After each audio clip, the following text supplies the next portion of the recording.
We start with some specification, and in this case we are going to make an amplifier that drives an ADC converter, and the source has a mean value, so a DC value of 0 and a deviation of maximally 25 millivolts peak.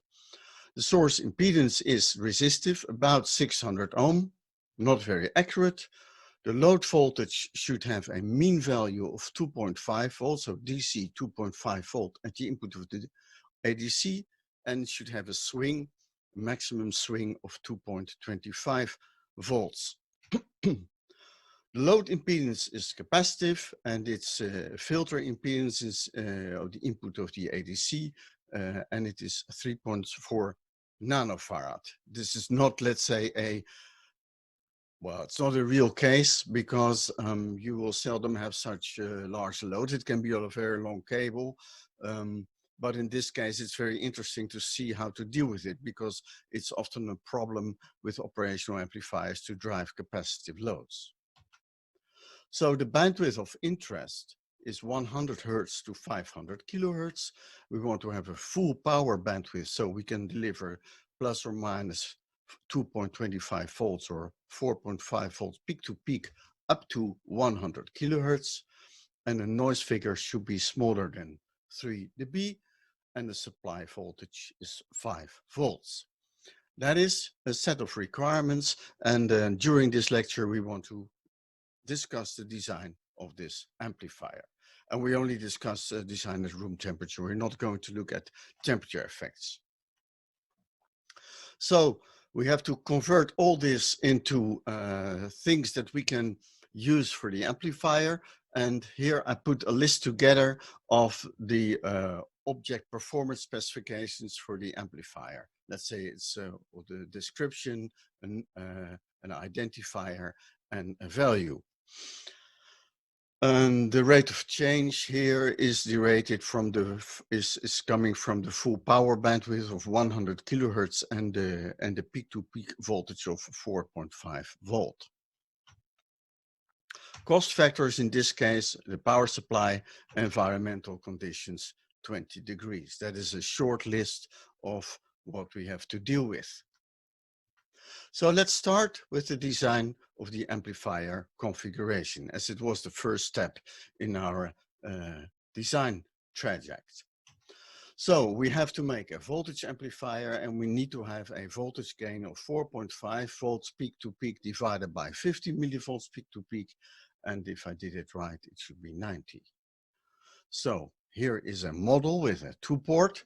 We have a source, resistive source, about 600 ohm.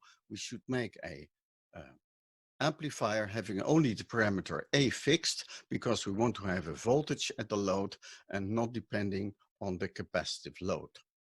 So B, C, and D should be 0. So the concept for establishing a non-zero value for A, we can use feedback, and the best performance will be non-energic feedback using a transformer. But transformers and wideband transformers from 100 Hertz to 100 kilohertz will be very expensive and large. So in many cases, if it is not really necessary, if you don't need really the advantages of the non-energic feedback system, you might as well consider passive feedback.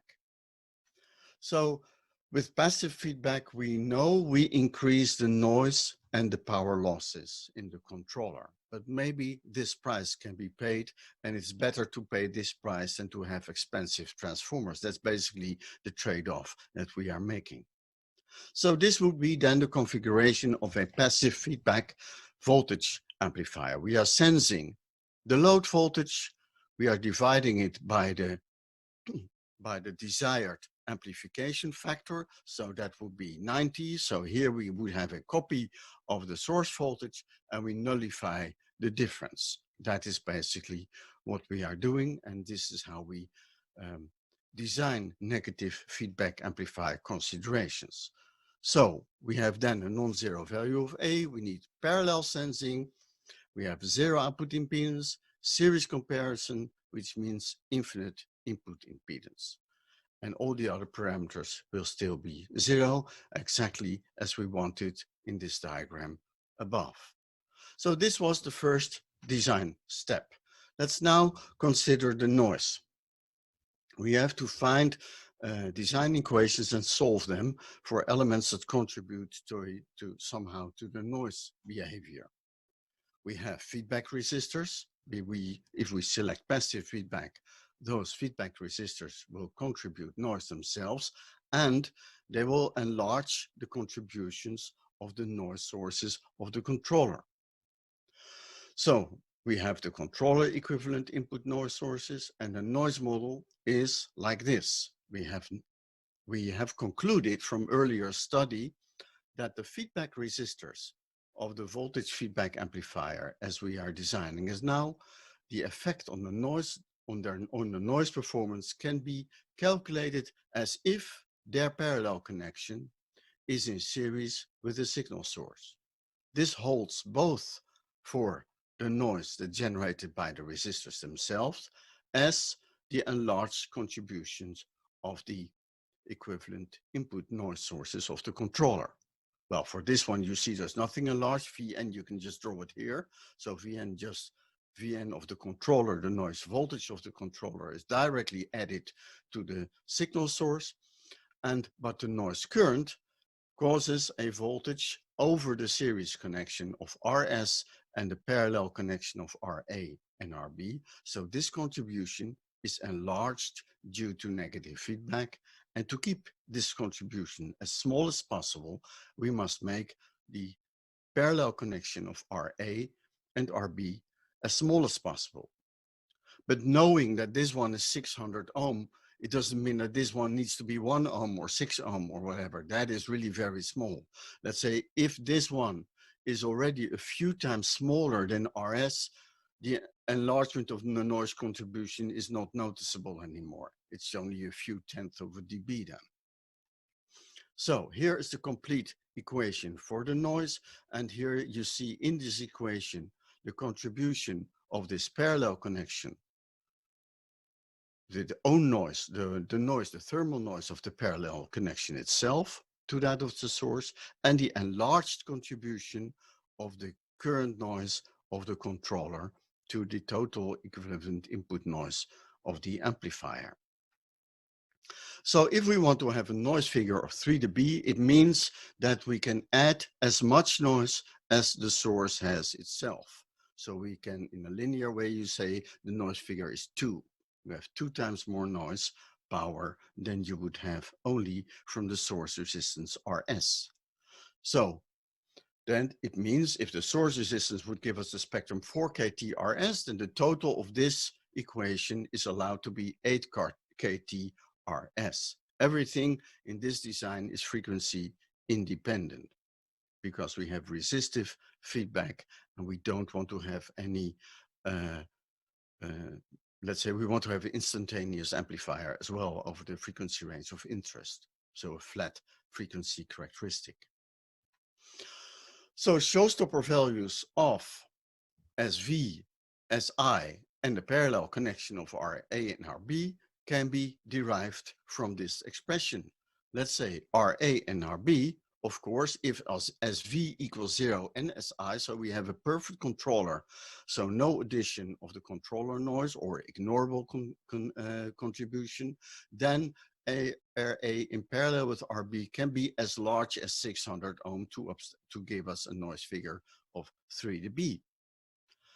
If Ra and Rb would be neglectable with respect to Rs, of course you cannot make them 0, but let's say if them would be neglectable with respect to Rs, then and the contribution of Si could also be ignored, then SV can maximally be 3.50 nanovolt per square of hertz to get a total of 8 kT Rs.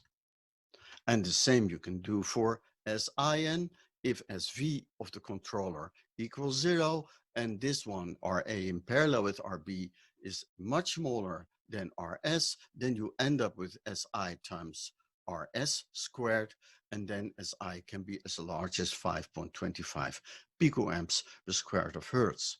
So concluding, we need to find resistors, feedback resistors, of which the parallel connection is at less than 600 ohm. Maximum contribution of the amplifier, voltage noise 3.15, but it should be less because otherwise there can be no current noise. So less than 3.15 nanovolt per square of hertz, and a current noise of 5.25 picoamps per square of hertz or less. Now let's look at the drive capability. We need to drive a load signal of 4.5 volts, peak to peak, with a maximum rate of change of 100 kilohertz into this amplitude will give us 1.141 volts per microsecond, and you can calculate from this in a capacitor of 3.4 nanofarad, this would be 4.8 milliamps peak current. And then I'm not yet talking about current in the feedback network, of course. So we need a quiescent output of 2.5 volt, and supply is 5 volt. There are no requirements for power consumptions. Usually you will have them, but in this case, I have not given any requirement for it. But let's say the voltage, the bias errors, if I make an error, if the output voltage, the mean value of the output voltage is 2.6 volt, and I want to have nicely 2.25 volts up and 25 volts down, 0.25 volt down, then if there's already an offset, I have less headroom at the upper side or at the lower side of the amplifier.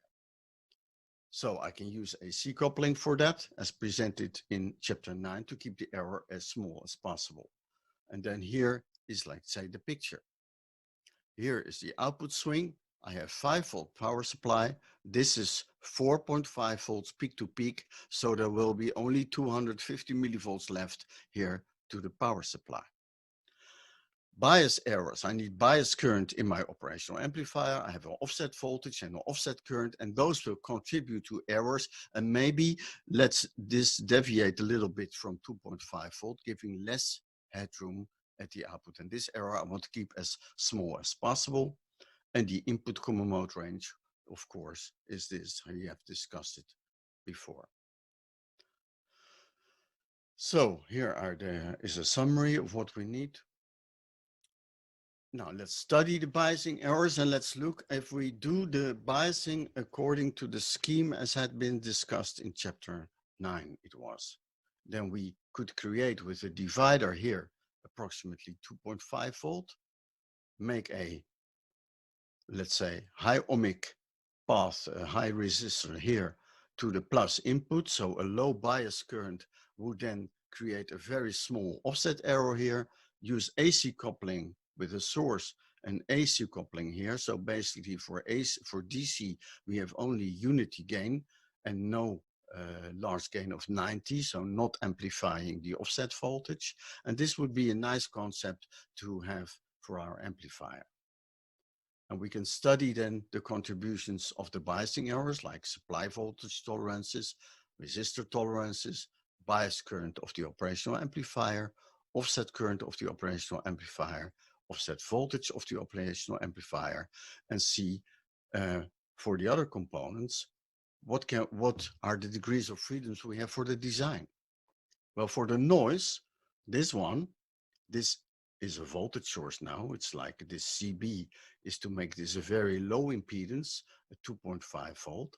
So this RC is in parallel with the signal path. It is not only attenuating the signal, because this you can say as ground for the signal, because this should be a short.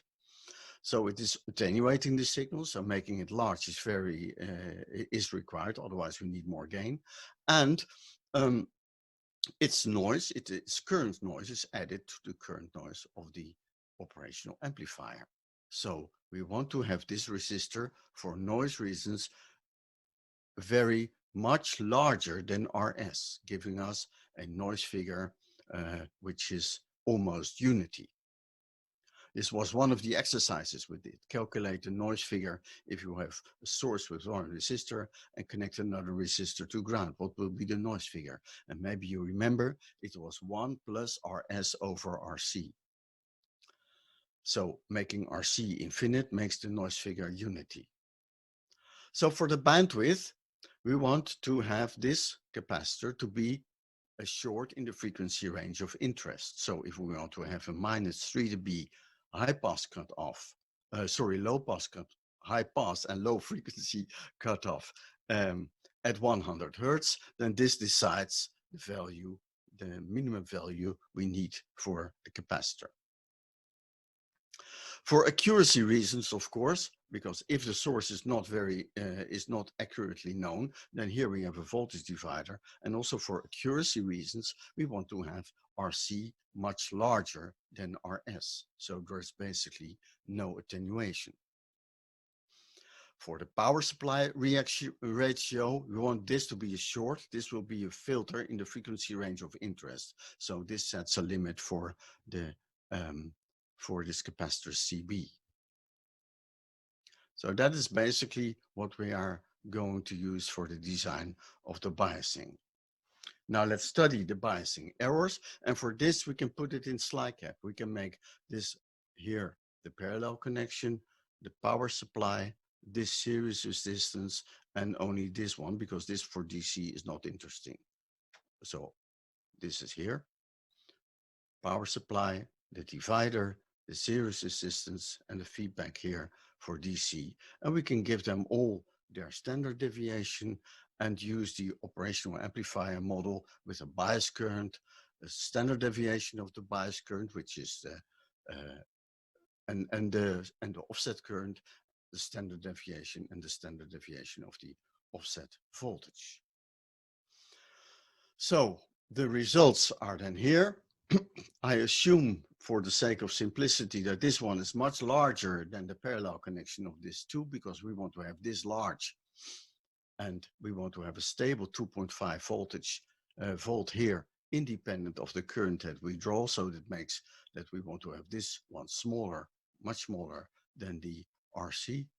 And then you can do this with slide cap and see all the contributions. And if you want, we can now design showstopper values for the tolerances of the resistor, the tolerance of the voltage source, the offset current voltage, the offset current, and the bias current. So here you see, and here's again the resistor tolerances.